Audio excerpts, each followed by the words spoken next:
बल्दिया खारियां के अमला की मनमानियाँ, नालियों का गंद निकालकर गली में फैला दिया, एहतजाज करने वालों से सरेआम गुंडागर्दी, सफाई और गली से गंद उठाने के नाम पे सरेआम पैसों की डिमांड।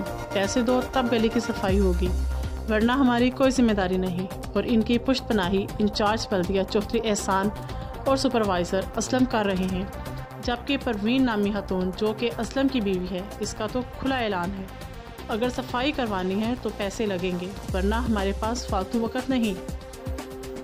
अहले महल्ला इनकी हरकतों से शदीद परेशान, कोई पूछने वाला नहीं। DC गुजरात, AC खारियां और वज़ीर आला पंजाब से नोटिस लेने की अपील।